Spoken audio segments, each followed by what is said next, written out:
Voilà, 843 actes antichrétiens recensés l'an dernier. C'est un vrai sujet qui inquiète au point qu'on mobilise d'importants moyens de police lors des célébrations religieuses importantes. 843 actes antichrétiens l'an dernier.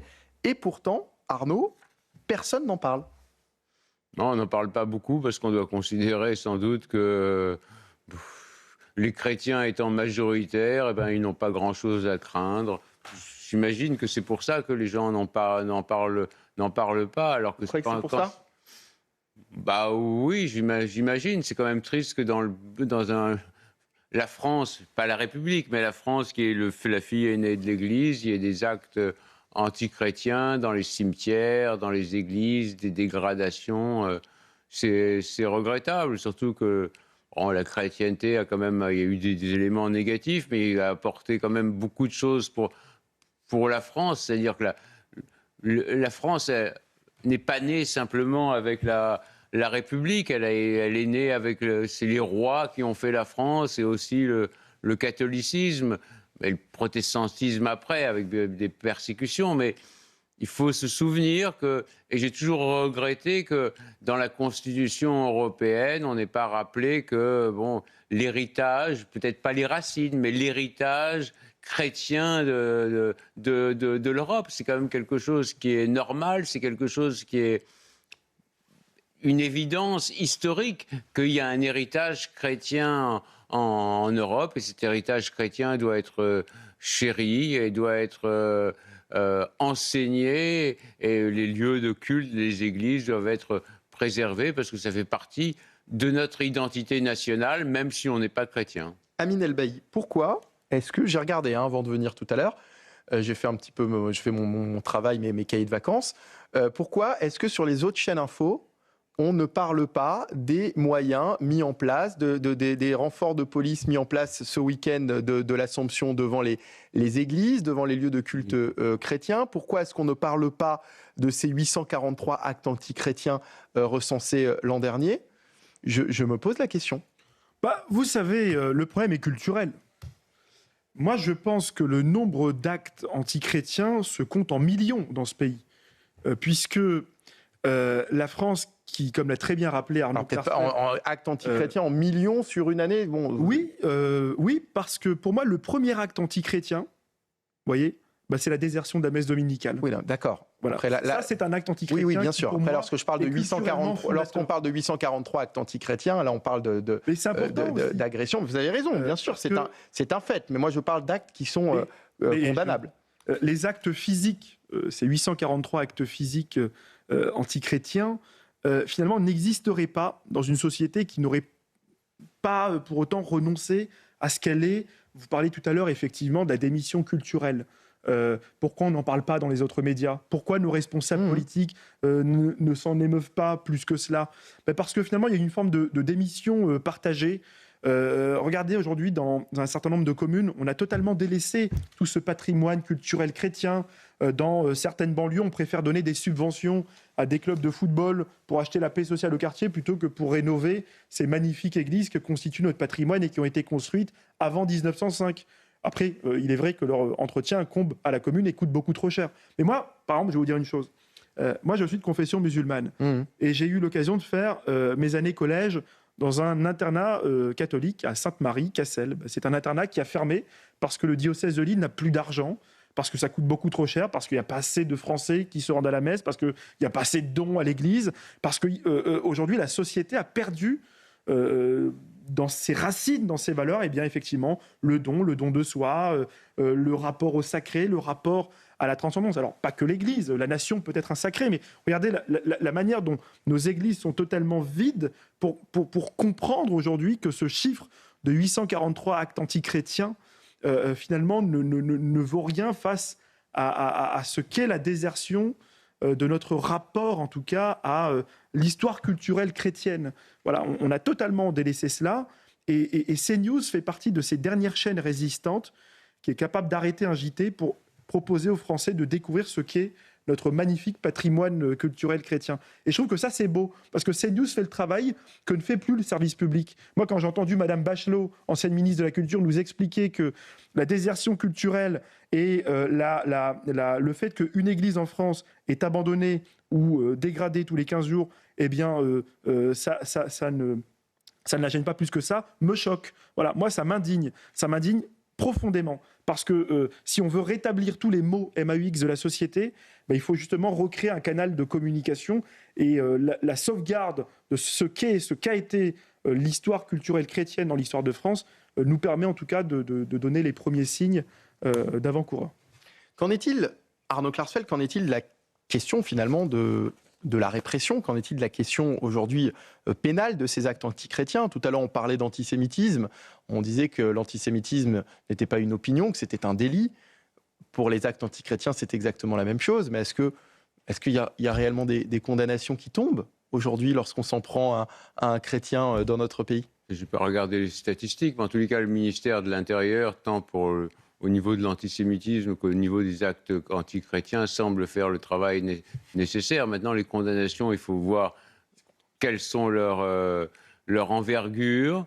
Et bon, les tribunaux correctionnels ou criminels ont toute l'attitude pour appliquer la loi de manière sévère pour dissuader que de tels actes antisémites ou antichrétiens se renouvellent. On va parler à présent de la visite du pape, puisqu'on parlait de la sécurité évidemment autour des lieux chrétiens en ce week-end du 15 août, en ce week-end de l'Assomption, la sécurité autour également de la visite du pape en France, Léon XIV, qui est attendu en France du 25 au 28 septembre. Il passera d'abord par Paris, puis le pape se rendra 2 jours à Lourdes, dans les Hautes-Pyrénées, avant de terminer sa visite à Metz.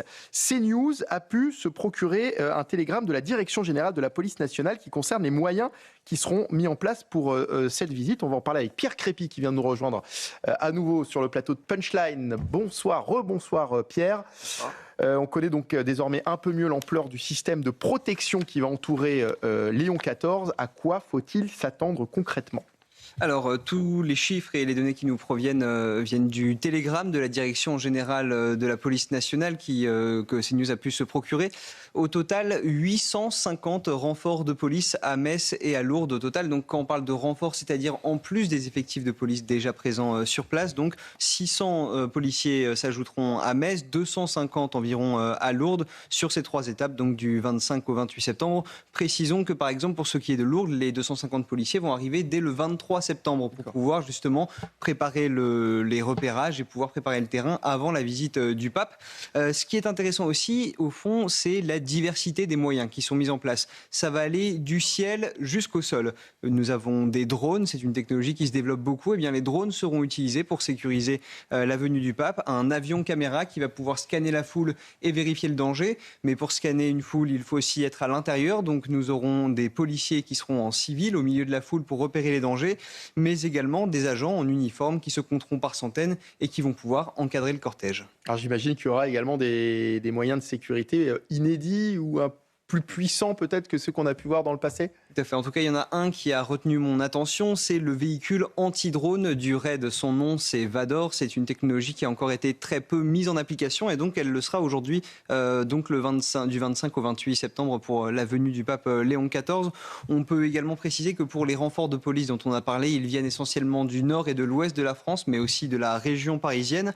Et enfin, donc toutes les informations qu'on vous a données ici, c'est le dernier télégramme donc de la Direction générale de la police nationale. Il y aura une mise à jour qui sera faite en septembre prochain pour pouvoir donner les tout derniers chiffres avant sa venue. Est-ce qu'on sait si de tels moyens sont mis en place également lorsque le pape se rend dans d'autres pays ? C'est difficile de comparer puisque les technologies, les moyens mis en place sont différents et puis les rapports entre les pays le sont aussi. Et il y a aussi une question entre la sécurité que donne le Vatican et celle qu'offre la France. Donc c'est souvent assez caché et tous les pays ne le diffusent pas de manière aussi publique que ce télégramme, qui d'ailleurs n'est pas public en soi. C'est CNews qui a pu récupérer ces chiffres. Alors évidemment, on parle du pape. Au-delà d'être le chef de l'Église, enfin c'est le chef de l'Église, mais c'est aussi un chef d'État. Chef d'État. Amine El Bailly. Bien sûr, c'est un chef d'État.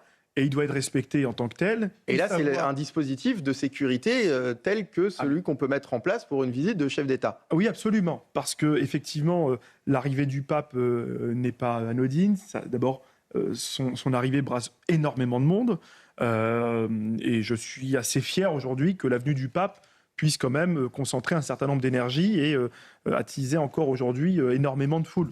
Bien évidemment, c'est l'honneur de la France d'accueillir le pape comme il se doit.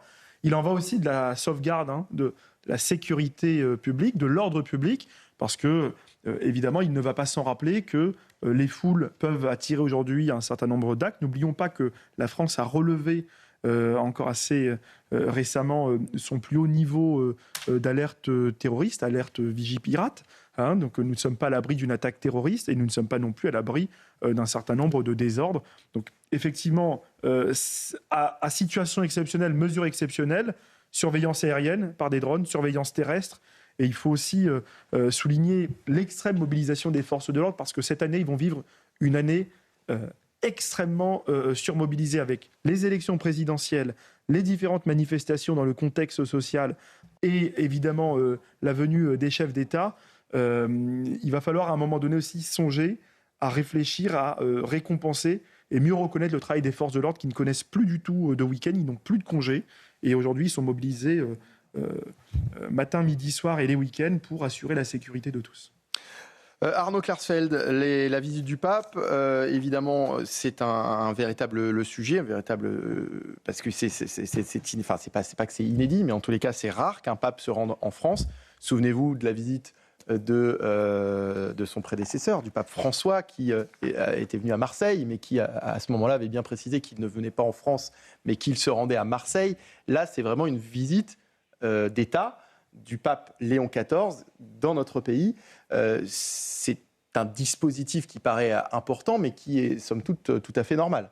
Ah oui, c'est normal. Il y a combien ? Il y a 1,5 milliard de catholiques dans le monde. Donc, ils représentent quand même 1,5 milliard de personnes. Je me rappelle, quand j'étais petit, j'ai vu l'attentat contre Jean-Paul II qui avait reçu une balle tirée par un Bulgare, je crois, à l'époque. Donc, c'est tout à fait normal de le protéger. Il y a le président des États-Unis, le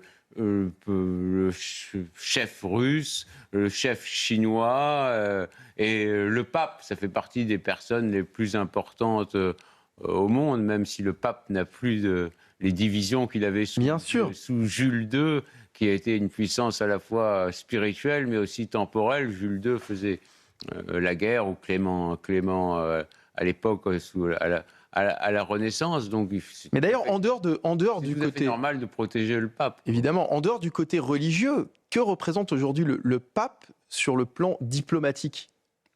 Il y a des nonces apostoliques un peu dans chaque pays. C'est une diplomatie qui est une diplomatie séculaire, avec des gens expérimentés, avec sans doute un secrétaire général au Vatican qui doit répercuter tous les rapports. Donc, ils ont quand même une importance diplomatique considérable. Ils doivent intervenir dans certains conflits, essayer de mitiger les choses en cas de guerre, etc. Donc, c'est vraiment... Ils doivent avoir sans doute un des filets diplomatiques les plus étendus dans le monde. Amine El-Bailly, je crois que vous aviez prévu d'assister à la visite du pape. Hein. Oui, mais j'ai pas eu de place. Il vous vouliez aller la file d'attente numérique et j'ai pas trouvé de. C'était pour Lourdes bonheur. C'était effectivement pour moi parce que c'était pour Lourdes. Non, c'était pour le Stade de. Pour le Stade de France. Pour le Stade de France.